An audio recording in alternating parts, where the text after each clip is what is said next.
Howdy, all of you delicious people. I'm here today to review Season 3, Episode 1 and 2. So, really enjoying the drastic shift that this season starts out to be, where instead of us having to really focus on who, like, right away is the next enemy of this show, and how everybody's going to have a really tough time with everything going on and so on and so like it's kind of nice to just pull back and really just go on and have fun, like to have these characters like going camping in the early part of this show was kind of really just fun, even though I don't know how much the cast is really having with their fun actually. But like it's a nice change of pace. I really enjoy it. Like it's a real like drastic like shift seemingly going through most of these episodes that I can really just go like, okay, this is really cool. This is interesting to see where this is going to head. And you can really start to see how everything is kind of like either one way or another be forced to transition here, and it makes for a very interesting show. Uh, so John in this episode is going to have to respond to everything that he had done in previous season finale, and so he's going to have to talk about what is the next step for his job after he had done what he had done. And so we also have it where we, of course, are to have seemingly Rip and Beth's relationship even so much more like finally happen, really. Because like it's kind of funny because we have Beth and Rip kind of like we have these moments of like the will they won't they kind of thing, but like they're still trying to play up the fact that like no wait, like they still were like the relationship wasn't cemented yet, like they're still playing the will they won't they game, and you just don't realize it yet. You just aren't figuring it out that that's still where they're at. That's still where they are. And so we're thinking that they're together, but they're really not. Like, so it's kind of that kind of weird, goofy mind game of a thing in this episode. So we are introduced into a couple of things in this episode. We, of course, are to be introduced to a new character called Rourke. And we are also to be finding out about this entity called the Market Qualities, or the Sports Club. So those characters are going to go on and seemingly be the possible villains kind of being presented into the show. But like we're kind of on the fence about Rourke in these two episodes, and you'll eventually find out why by watching these. So overall, just yeah, like really good episode. I'm also just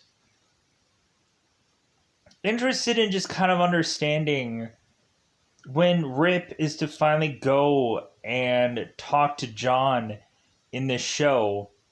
I'm honestly kind of wondering if there is to be something that Rip was to say was there and John didn't actually put there. And you'll get what I mean when I talk about like there's something that I feel that John was to say, like, oh, you're welcome kind of thing, but I don't think he actually I think there's sometimes where I also think that John, like so many people, are saying things for him instead of him actually going and saying it. When it comes down to divvying up certain things, or going and having to, uh, like, not actually have his hand on something. Speaking of John not having his hand on something, it feels like something is already going to mess up big. So we'll see how this all plays out without a doubt. Let's go into this thing called spoilers. Let's just go into spoiler time, because I think I just want to kind of get this out of the way and then head off into this thing called sleep, this magical thing called sleep. Because it's about that time yet again to go into that double five, because it's otherwise that time yet again to go into spoiler time. Spoiler time, it's about that time you to spoil this episode, or technically these episodes. So, very beginning of the episode, we are to, of course, have everybody getting up for their morning. Or who else has to get up, because like we have like a certain cluster of people that probably had like woken up at like dawn and had to get ready with all their farming and whatever, because that's the life that they led. So the beginning of this is to have John Dutton go on through breakfast telling us that he is to, of course, resign from his job, because basically that solves everything on the governor's and the attorney general's side. And really that just goes on and just says like, well, John never really liked that position. He just liked the control. And so really him handing that off to someone else is just like, well, hey, like now I have less paperwork to do, kind of thing, less babies to kiss and less handshakes to have to handshake. So John goes off and is to get all dressed to then turn around and go and grab Jamie. And so John now has to go and tell Jamie, it's like, hey, you're going to be lawyer today. Get a suit and tie on. Like, you're going to get dressed, like, basically within this drive. So John is to go on and is to have Jamie follow him this uh, to this kind of resigning like meeting. And so John is saying like, hey, do you remember everything that I told you? Like, you just say all that word for word. And Jamie's saying like, yeah, sure, like you can trust me, I can easily repeat all that back. And John's like, trust? Like, that is one word that you should just not be saying right now, kind of thing. So, paraphrasing, of course, as per usual. So, like, we still haven't even gotten to the Christina part. Like, if people don't remember, because I will help you be reminded, Christina is to have a child, and I'm wondering when that's going to come up. Possibly the very next episode, because, like, I have, like, this feeling that immediately the next thing that I'm going to watch is Christina is going to pop up again and be like, hey, baby daddy. Like, hey, this is your child, blah, blah, blah, blah, blah. Like, something like that. I'm sure something is going to come up, or Jamie is going to have to figure out how to be in Christina's life, and so on and so forth, or the life of his child. And so, kind of interested to see how that plays out, because Jamie has this whole thing, this whole ordeal in this episode, which we'll get to. So John is to go in and have Jamie kind of do all this lawyer talk, basically having Jamie mention that they went on and basically took one little thing to just kind of figure out that whole business about the plane, but then it all escalated to eventually John going out of his way to go on and further try and find Tate, which he kind of overstepped a little bit there. So Governor Perry, of course, is to ask John, it's like, well, hey, well, what is the next step here? And wow, that's actually amazing that I got that right off the bat. Because very rarely would I do something or be able to do something like that. So Governor Perry is to, like I said, she's to ask, like, well, hey, like, what do you think the next step is, John? John is to say, it's like, well, I'm going to resign.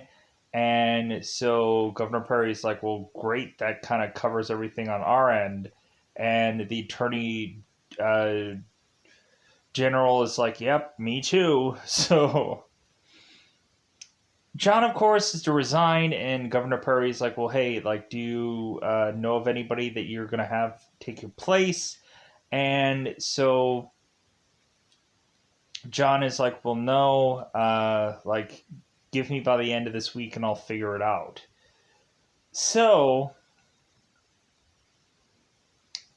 pushing on. So, let's go and let's cover the Beth stuff, because Beth has some things to do. No, wait, let's cover the Casey stuff. So Casey is to eventually hear the cries of his son who is having nightmares, and there's nothing really for Casey to do but just kind of like, well, there's my son screaming in horror every time he's to wake up because of what had happened. So Casey is just to go off and try to do his job. And so we have both Casey and we have both Rip, who are to look and make sure that there isn't any holes in their fences. And so, like, nope, looks perfectly fine. Yep, looks perfectly fine. And so they're mentioning that they're wanting to go on and just kind of camp it out and just kind of have like a certain number of cattle and just kind of babysit them and kind of watch the wolves so that way they don't lose their cattle, because they gotta just really just do it the old fashioned way. It's like, well, hey, that'll probably work. So all of a sudden we end up having these market equities guys, these sports club people, that all of a sudden just like a ton of guys in suits who are all walking around in this land. And so Casey and Rip are just like, well, I'm sorry, what are you guys doing here? And so this guy goes and rattles off like what he's doing there, like who's he's affiliated with, and so on and so forth. Like I just said, the marketing equities and sports club and all this whatever goofy whatever business jargon that this guy's to say. And Casey and Rip are just like, I have no idea who you even are. Like, so both Casey and both Rip just get the heck out of there because like, I don't know who these people are. So eventually I think Casey is to go on and call Beth to figure out who these people are. And so we eventually have Beth kind of driving around to all of a sudden see some fishermen on their land. And so Beth is to go and get out of her car and go and see this fisherman to be like, hey, you're trespassing, and get off our land and get off our freaking water, like you're trespassing. And so this guy is the same retort. It's like, well, no, I can't leave this part of land because it would be trespassing. And so it comes off as if this guy doesn't hear what she said, but he heard exactly what she said. So he's just like really just figuring out a way to tick her off more. So eventually Beth now walks all the way down there to be much more close to this guy to basically tell him like, "Hey, you're still trespassing. Get the out of my get out of my land. Get away from here." And so we end up having Rourke eventually, because this guy is Rourke, and Beth doesn't know that now, but she knows that later on.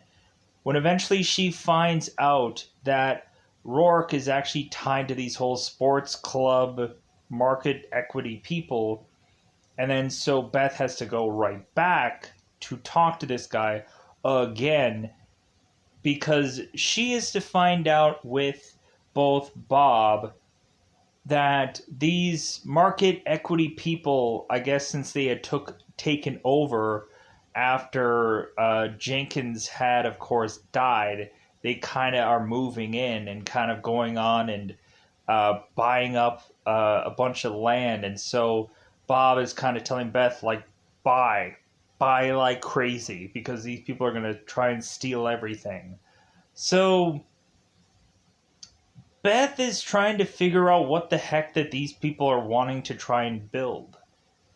And so she's evidently figured out that they want to go and build both a ski lodging resort like thing, and they also want to build an airport and then build like a city around it, seemingly. And so she's like, oh my god, like these people, these people are the worst.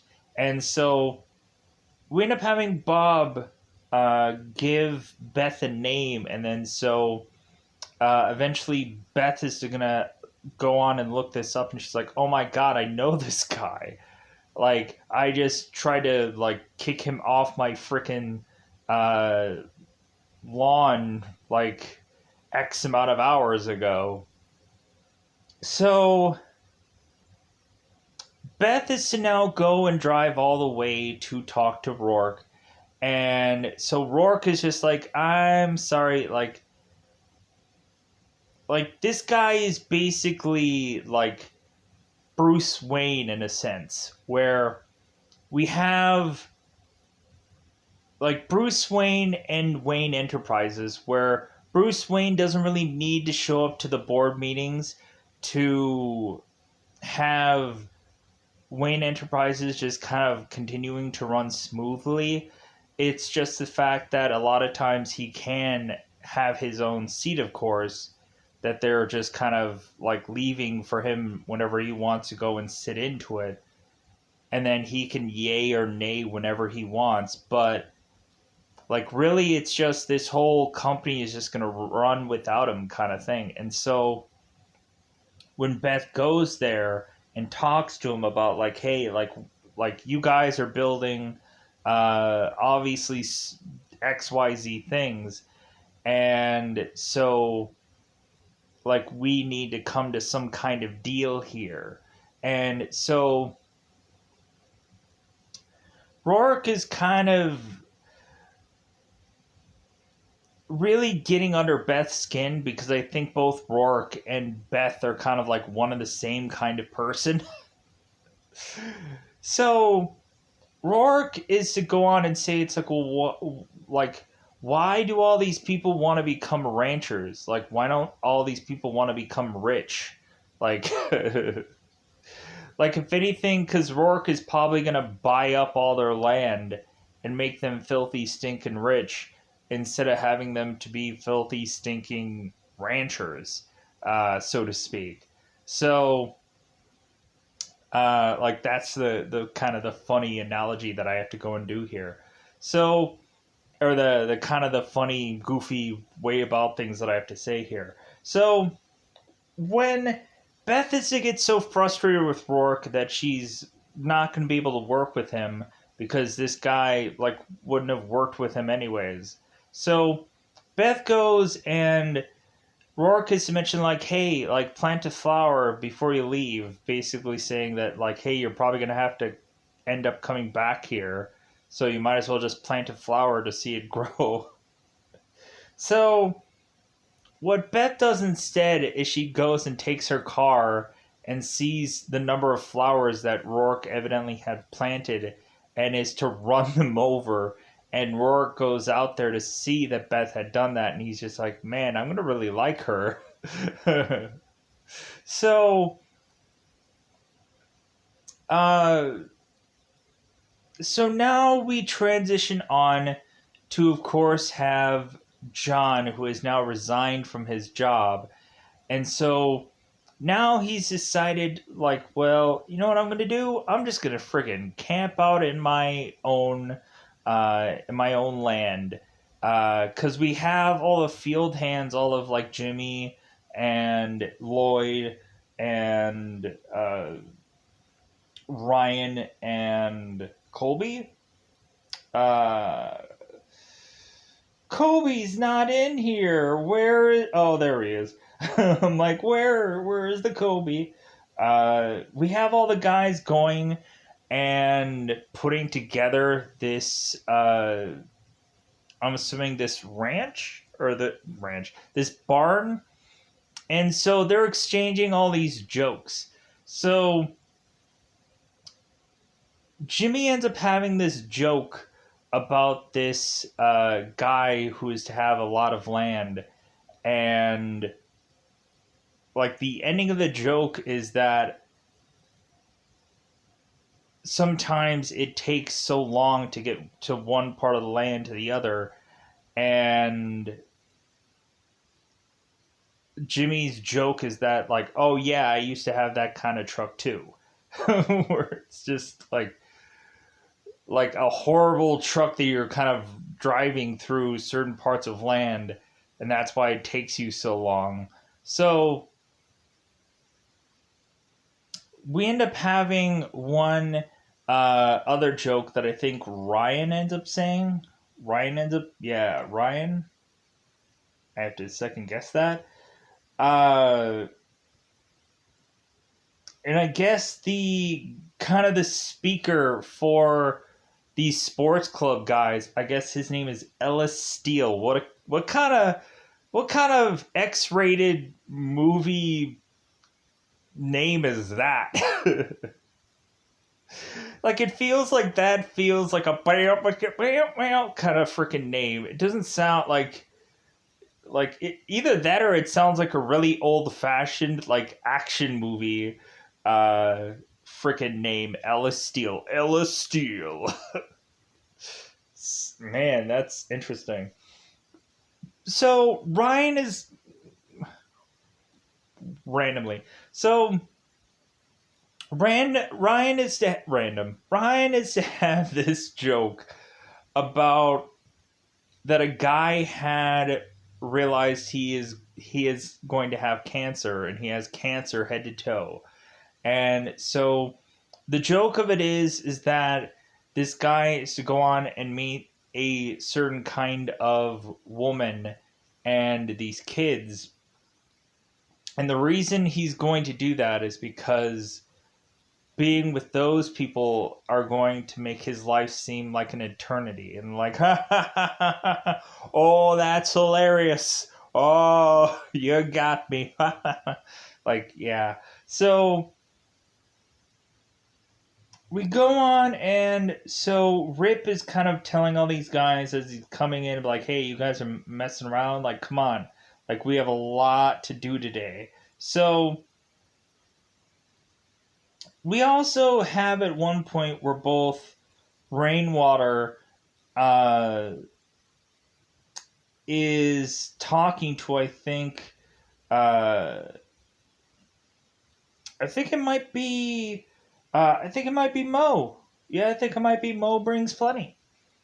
And I think Rainwater is going and talking to him and mentioning that I think times have really changed, and Mo had went on to see like John going out and fighting to get Tate, and that maybe Rainwater is kind of seeing John as like, instead of really just being their enemy, like maybe like they've been seeing him all wrong.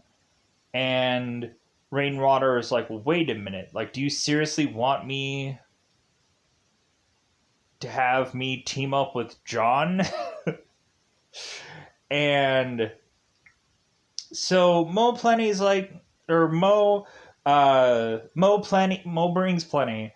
It's just like, well, no, like maybe like there's just something there that like maybe eventually like we can kind of uh share things instead of having us kind of bulldozer over one another. We can kind of just share what we have instead of having to like fight for what we have. So like that'll be an interesting development to see how that like pans out. I honestly want John and Rainwater to just kind of like, since kind of Jenkins died and like we have it to where like it seemed that John was willing to like put past aside and kind of work with Rainwater.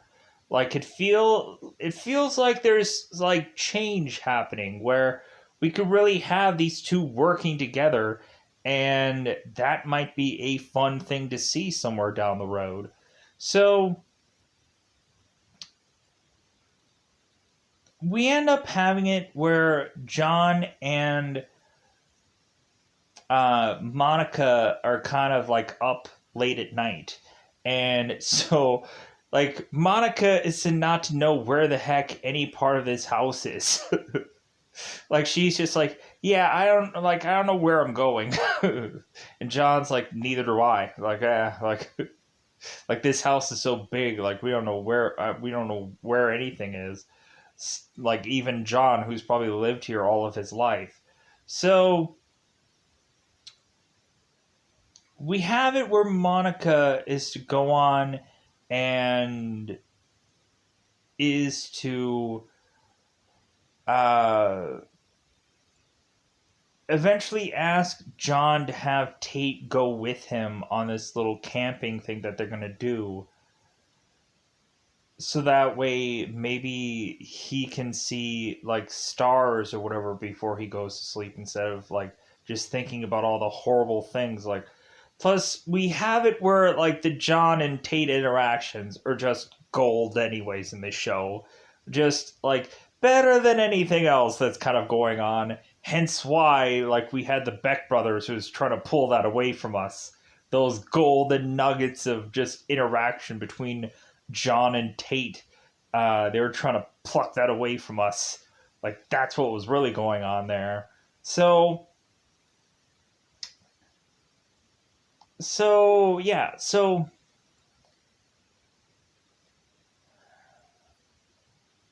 we also had Monica, who is to thank John for bringing Tate back because she doesn't know if she like really thanked him or not. It's like, well, hey, like it wasn't just me, is what John says. Like it was a lot of people. It wasn't all just me.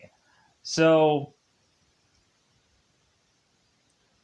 like we have a lot of people finally like thanking John for something they had done or said, where Rip is going to finally go and thank John for like giving him that place, and also kind of like the really nice letter that he wrote. And here's the thing about it.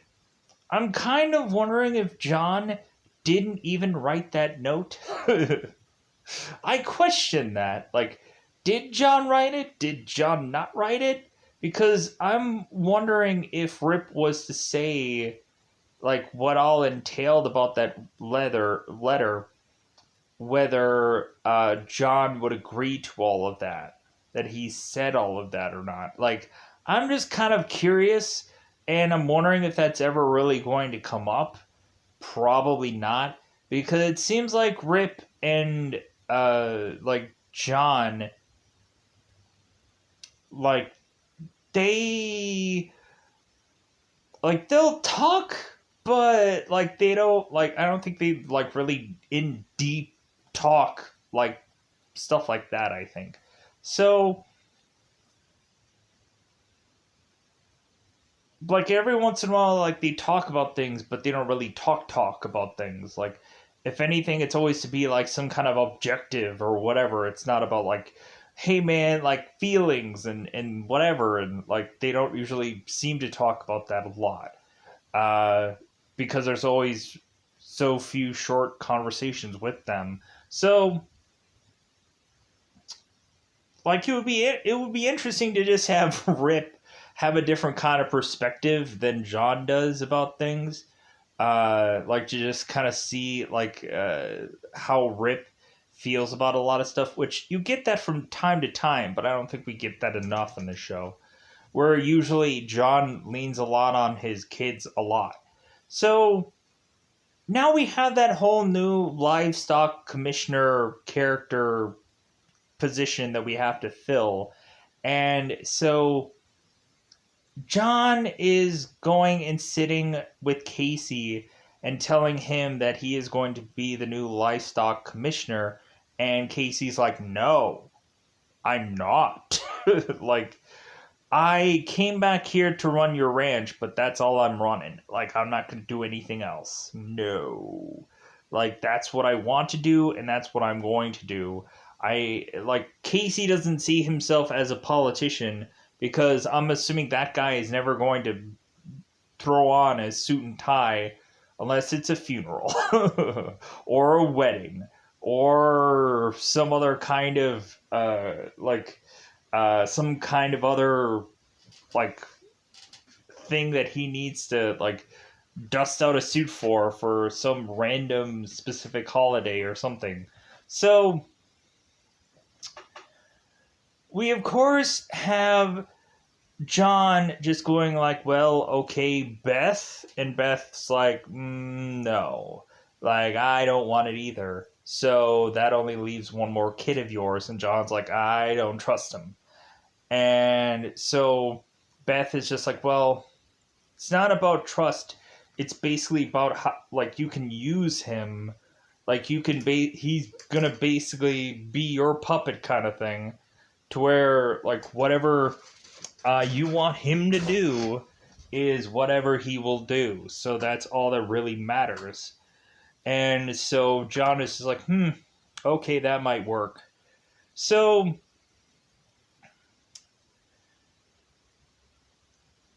Jamie, so John is to go and tell Jamie that he no longer wants him in the bunkhouse and he needs to go and put his stuff in the lodge because a livestock commissioner needs to like have a actual like house to sleep in.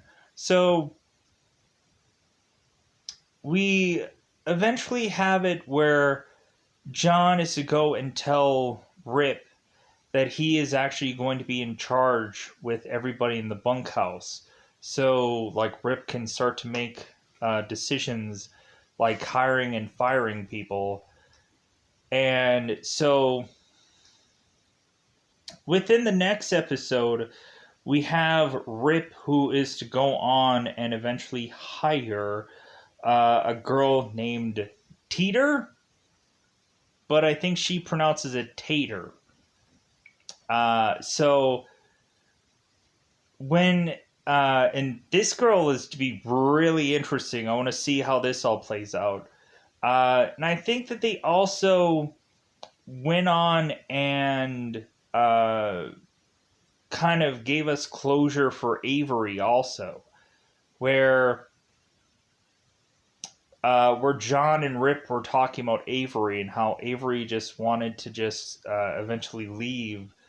I guess and so they let her, and so eventually John is to say it's like, well, hey, like if you go and get another girl, it's like it's either she's got to be like a real like ugly woman, or she's got to be like a real like Spitfire or something like that. Like have her be like a really difficult woman because you don't want any romancing happen in there either. So so yeah, I thought that that was kind of like really interesting where we end up having this girl who it's like okay, like she is to of course be very like not exactly soft spoken, let's just say, but to where like Teeter is even calling Lloyd a mother and like Lloyd is like, did she seriously just call me a mother and so he's laughing, and so like we have this like Teeter girl that's to be like really something here. So now Jamie is to go on and is to get this position where I don't think that he really knows what he's doing. I'm sorry, Jamie, but it just feels like it's like what? Like, huh? Like, I'm supposed to do what now? So Jamie in the other episode here is to go on and is to of course uh oh, I forgot about Monica's school stuff. I'll bring that up in a second here. So Jamie goes off and is to get this call that that it needs to be taken care of a specific way and to get things off on the right start, so to speak. And Jamie's like, okay, whatever that means. So Jamie goes and sends this livestock agent out to uh, to eventually see this barrel girl, I think is what they end up calling her, or a barrel racer, and find that she ended up getting injured and that there's two guys that are to be the culprit of this. So we have this livestock agent who goes on and is to take care of these guys by putting them back into this trailer and is going and shoving them around all over into this trailer without them like barely being tied to anything. And so like these people are smacking all around this trailer, and cuz he's driving so quickly and he's stopping and he's whatever. So by the time that the livestock agent eventually goes and brings these two guys back, he ends up finding out that I think both of them are dead. And they're like, "What the did you do?" So he's like, "Oh my god, like I thought I'd rough them up a bit, but not this bad, to where they'd both be dead." So this livestock agent is to now, of course, be in prison, and so he's calling Jamie from this prison, saying like, "Hey man, like what do we do now?" And Jamie's like, "Oh, like God, like this is freaking awful." So Monica is going on, and she, of course, is to be at school. And so we really have it at the one moment where Monica is to talk to John and mention that about his land. I'll get to the school stuff in a minute here. Monica is to go and talk to John about his land and how, like, numerous times over, that Indians have had this land for, like, tons and tons of years before John Dutton was to have it, and the numerous, like, things that they had to go to keep this land. And so, technically, the very first episode was to say that John was the Indian now, um, because he is going to have to suffer and sacrifice and whatever to keep this land. And so, like, it kind of weirdly, like, John is now like an Indian, which is like, I don't know how that really sits all that well with me, but like because I'm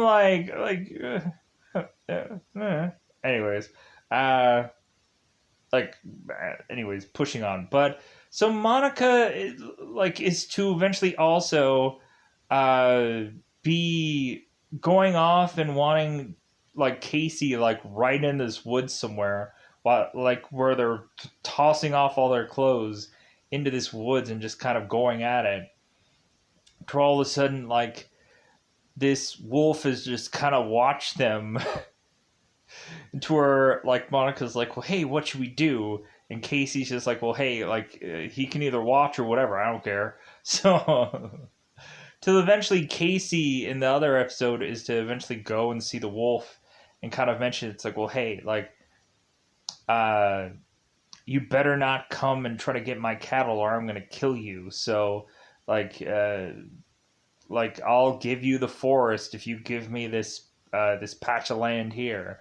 And like so eventually the wolf goes off and John's like yeah, I get like my dad was the same way. He went off and like would talk to the animals and like Casey was like, I don't think that thing was listening. And John was like, yeah, I think he was. And so uh like we also had the moment where John was talking to Tate and Tate was like, man, I wish we can camp here all the time. Like, and John was like, you know what? Like, me too. Me too. Be like this simple all the time. Because John was going and trying to like get all these phone calls and he kept losing all the phone signal. And so he had to move the entire camp so that way he can get phone signal. So that way he can get like phone calls. He's like, man, the life, right? Like really roughing it. So now to the Monica stuff. So Monica is going on and is to go to school, excuse me, where she is to go on and see so many of her students going and looking at her phones. And so she's mentioned it's like, well, why are all of you on your phones? Like going through and liking or commenting on some picture, some random person that you don't know if that person is really like all that interested in what you have to say or what you had done and so on and so forth, because we have a mass amount of people who are to all take every single bit of information that you have ever said or done or did or whatever and completely use it against you, that are going to eventually violate every part of your life so that way they can make a buck and so on and so forth. And paraphrasing, of course, to really tell these people it's like, well, hey, like the thing that you are glued to, also realize that it's glued to you. That like that kind of thing of just like, well, like this is going to be a way of like ruining your life. And it's just something as simple as you going on some social media of sorts. Maybe that's why Monica doesn't go on to it. So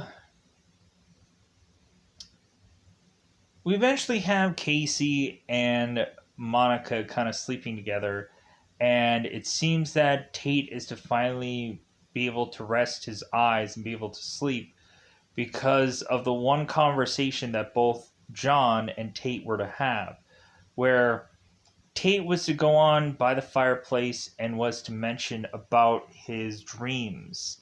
And he's like, and John's like, well, hey, do you want to talk about them? And so Tate goes on and talks about this dream where eventually he's in that same room again and he's screaming and no one can hear him. And so eventually, like, he wakes up just screaming. So John is to mention it's like, well, like, that's the thing about dreams. Like, you can control them, that you can eventually imagine that you're some professional baseball player and every day you can open up like Christmas presents if that's what you want. Like dreams are all your imagination and you can use that to work against you or you can use it to uh, like help you. So John eventually used to supposedly have this one dream where he is to go to some people in some car and ask them for help or if they need help. And supposedly Tatus asked him, it's like, well, like, what do they want? And so John is like, I don't know. And so supposedly Tatus like, well, you like change the ingredients of the dream? And John was like, well, yeah, I guess. Like, I changed the way the dream was to be, like, answered and whatever. So, like, I thought that whole analogy that John was to deliver was so impactful and so interesting, where, like, you could have it be a dream that works towards you where you're going on and like being this like huge mega star of a person and you can open gifts all day that you want, like that would be a nice dream because a lot of people don't get those kinds of nice little things. A lot of people get to where they usually have nightmares or they usually have the same dreams over and over and over again, and they're not always the best dream. So it's kind of nice to have that kind of perspective on people that may not have the best kind of dreams possible. So, so let's kind of figure out, like in my brain, let's kind of figure out where we have left to just talk about here. So, because I know there's probably like a billion things that I've probably forgotten about, but that's what is usually bound to happen when you go on here. So we have Beth, who is at the ranch alone, and she is like, "Oh my god, this is so amazing! Like it's been 5 years since no one has been here on this ranch." And so Rip is also at the ranch, and like we also had that spot where Rip was going and making Beth breakfast, and Beth was saying, "Well, Rip, why aren't you eating?" And Rip is like, "Dude, I ate hours ago. Like I'm fine." So Beth is eating breakfast, and like Rip is just staring at her eating this breakfast, and so she's like, like and so like Rip is just like, "No, don't block all that," and so like that came to be like a cute kind of moment. So later on, we end up having Beth, who's just kind of like running wild, howling at the moon. And so Rip is like, God, there's always something here. And so he ends up going, finding Beth just kind of howling at the moon because she hasn't been at this ranch by herself in like 5 years. So she goes on and tells Rip, it's like, hey, we can do anything here. We can do anything right now. Like, we can go and, like, just bang it out and no one would know. So, Rip is to just be like, that sounds like a good idea, but you know what we could do? And Beth is just like, what? So, all of a sudden, Rip is to put on this music, and she's like, we're going to bang it right here, aren't we? And so Rip is like, just kind of just maybe we should do something first. And so they end up going and dancing. I'm like, oh, like warm your heart kind of moment. The show. So Beth and Rip are dancing it out. And then we're assuming that they're going to be making love afterwards because in the middle of nowhere. So, uh, so getting close to possibly wrapping up this episode, we end up, of course, also having John going and telling that whole story about Casey and how, like, certain foods, like, they would just have to make certain foods specifically, like biscuits specifically for Casey, and then biscuits for everyone else. Because evidently Casey really loved those things. And so, because Tate was to go on and ask for a lot more biscuits than anybody else. And so John is like, oh, you're like your dad.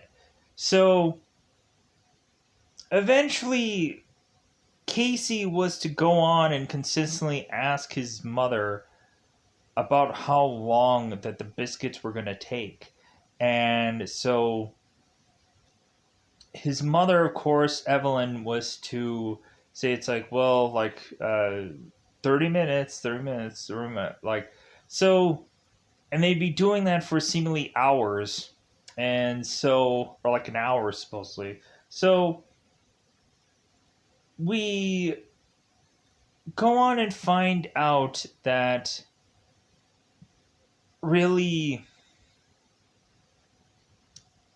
John was to tell Evelyn, it's like, well, hey, like, you could have probably just made him anything and he probably would have liked it just all the same. And Evelyn was just like, well, but I like to make him that. So, like, even though it was like a really complicated thing to make, like, I always like to, like, see him just go and eat those. So, because he ate so many. So, both John and both Casey go and walk off to the side because they don't want to get emotional about that story. And so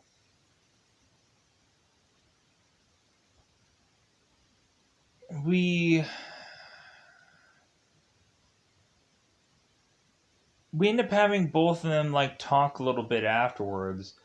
But John was to say that that was the last thing that Evelyn had ever said to him before she ended up dying. And oh, there was that one spot. Like, we should cover that one spot also, where uh, Jamie was going and playing a game with all the guys in the field hand thing when they were back in the bunkhouse or whatever, and they were playing this kind of spin around game, and so a person was supposed to spin around and around and around, and then run uh, down this stretch of room somewhere, and the other person was going to try to lasso them and hope that they can lasso them correctly, so that way they can fall without hurting themselves. So I'm like, this is such a weird game. So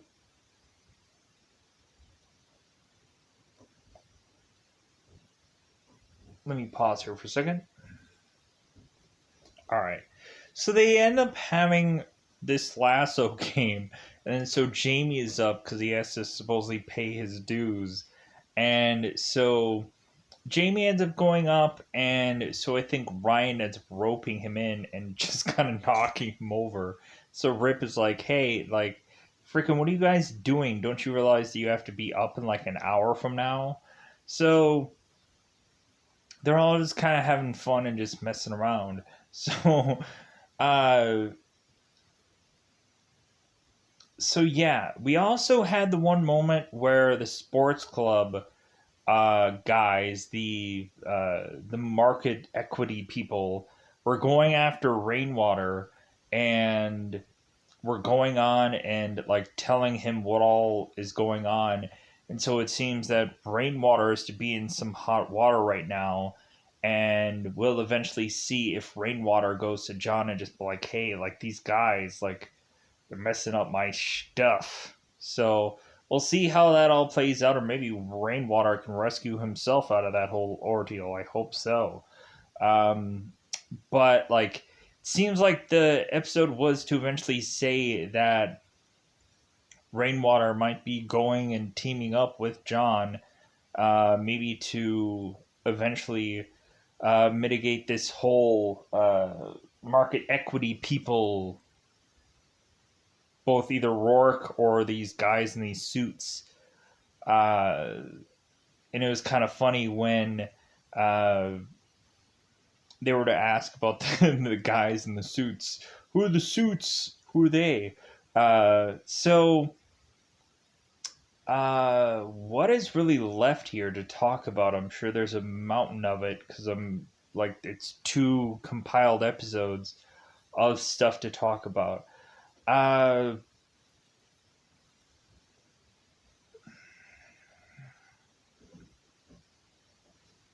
because I think I talked about Jamie and the livestock guy getting arrested, and how Jamie has to go on and deal with that now, to transition us onto what is to be the next episode.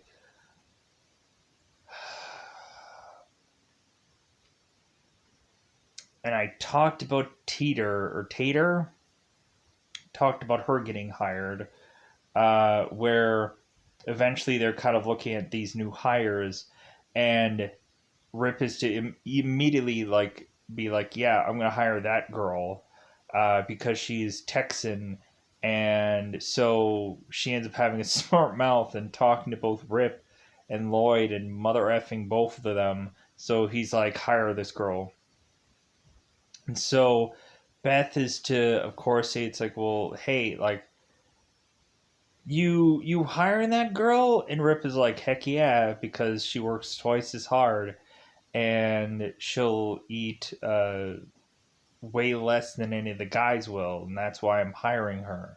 So we'll kind of see how that all plays out. Plus, we'll just kind of see how eventually, like, this field hand, like, bunkhouse thing is gonna play out here with possible new hires that are gonna happen and new people that are gonna come in. It was kind of fun having characters like Cowboy, or it was kind of fun having like characters like Walker, because man, did he really bring in uh, like just the most like awkwardest, if that's not even a word, the most awkward kind of like things between Rip and him, and how like Walker was just fighting tooth and nail for anything. But it always seemed like they were like hiring like reliable people. It seems like that they're hiring a bunch of randos now, I guess, because they figure like, hey, we're not going to have to kill a million people right now.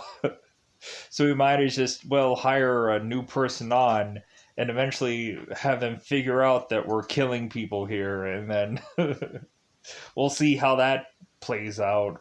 So with that said, I think I've covered most of these episodes. If not, there's probably something that I forgot about. There's something that probably slipped through the cracks. I didn't go in much in detail with the whole like rainwater situation, but I'm sure there's probably a lot of stuff that I probably didn't go into heavily detailed about. But really just had like, it was really refreshing what they kind of did here in this opening part of the season, and so it'll be interesting to see how the rest of this all plays out. So yeah, I think that's all that I have to say. I'm sure there's probably like, if there's something that I probably forgot, there's probably another rebuttal probably coming at the next one of these kinds of episodes. But like, oh yeah, I forgot about 6 billion things, because I know I will. So yeah. With that said, I am going to get the heck out of here. Goodbye, everybody. Goodbye, everybody. I'm trying to think if there's any last ditch things that I probably possibly forgot about at some point. Oh God, I think I'm good enough. Good enough. Like, we'll eventually go into other things and see if I what I missed. So, bye everybody. Bye everybody.